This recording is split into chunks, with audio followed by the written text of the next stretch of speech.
नमस्कार, पाहूयात आजच्या काही ठळक घडामोडी. खराब हवेमुळे श्वसन विकारात पिंपरीत वाढ. प्रदूषणामुळे पिंपरी चिंचवडची हवा खराब श्रेणीत गेल्याचे दिसून येत आहे. भोसरी, थेरगाव, पिंपरी सारख्या भागात हवा गुणवत्ता निर्देशांक 200 ते 250 पेक्षा अधिक नोंदवला जात आहे.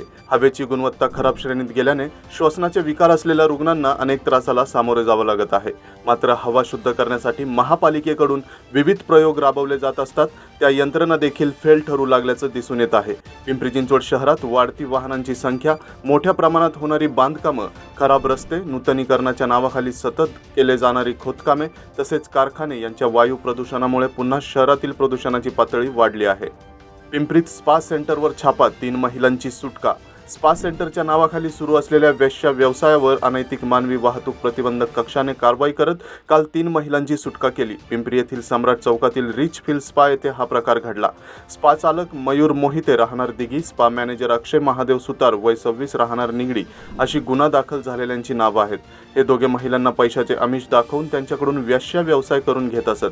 दरम्यान मागील 3 महिन्यांमध्ये पिंपरी चिंचवड पोलिसांनी एकूण 8 कारवाया केल्या असून 17 पीडित महिलांची त्यामधून सुटका केली आहे.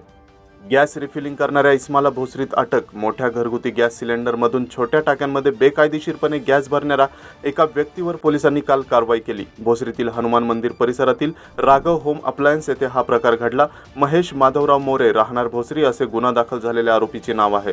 आरोपीने बेकायदेशीरपणे घरगुती सिलेंडर जमवून त्यातून सर्किटच्या सहाय्याने 4 किलोच्या छोट्या टाक्यांमध्ये गॅस भरण्याचे काम सुरू केले होते. पिंपरीत पारा वाढला, तापमानाने गाठले 38 अंश सेल्सिअस. पिंपरी चिंचवड शहराचे तापमान पुन्हा 38 अंशावर गेल्याने नागरिकांना उन्हाच्या तडाख्याचा आता सामना करावा लागतोय. त्यामुळे दुपारी रस्त्यावर वर्दळ कमी दिसू लागली. मागच्या आठवड्यामध्ये शहराचे तापमान 35 अंश इतके कमी झाले होते, परंतु मागील 3 दिवसापासून 36 अंशपर्यंत असणारे तापमान काल एकदम 2 अंशाने वाढल्याने उकाड्यात वाढ झाली. दुपारी बाहेर जाणाऱ्या नागरिकांना उन्हाचा चटका सहन करावा लागतोय. उन्हाचा परिणाम प्राण्यांवरही होताना दिसतोय. इमारतीवरून उडी मारून तरुणीची आत्महत्या. इमारतीवरून उडी मारून एका 21 वर्षीय तरुणीने आत्महत्या केली. ही घटना काल सकाळी 7:30च्या सुमारास चिंचवड येथे घडली. सिमरन विजय दांडगे राहणार वाल्लेकरवाडी असे आत्महत्या केलेल्या तरुणीचे नाव आहे. वाल्लेकरवाडी येथे गुरुद्वाराच्या पाठीमागे असलेल्या एका इमारतीवरून तरुणीने उडी मारली. तिला तात्काळ उपचारासाठी रुग्णालयात दाखल करण्यात आले. मात्र उपचारापूर्वीच तिचे निधन झाल्याचे डॉक्टरांनी सांगितले. आत्महत्येचे नेमके कारण समजू शकले नाही. बांधकाम साईटवर कामगाराचा मृत्यू, मालकासह 3घांवर गुन्हा दाखल. बांधकाम सुरू असलेल्या ठिकाणी आवश्यक सुरक्षा साधने न पुरवल्यामुळे एका कामगाराचा डक्टमध्ये पडून मृत्यू झाला. मामुर्डी येथील Excel Techno Ventures Private Limited या साईटवर ही घटना घडली.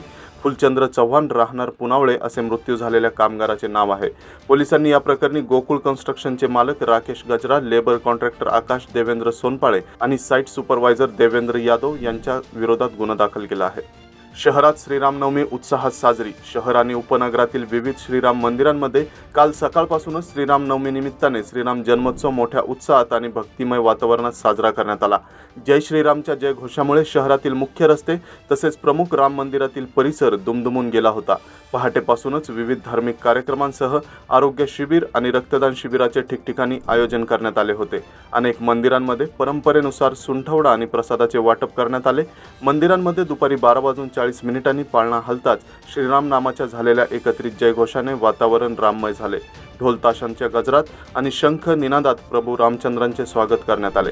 तर या होत्या आजच्या काही ठळक घडामोडी. आणखीन घडामोडी जाणून घेण्यासाठी पाहत रहा पिंपरी चिंचवड न्यूज. सोबतच आमच्या फेसबुक आणि इंस्टाग्राम चॅनलला फॉलो करायला विसरू नका. तसेच यूट्यूब चॅनलला सबस्क्राईब करायला विसरू नका.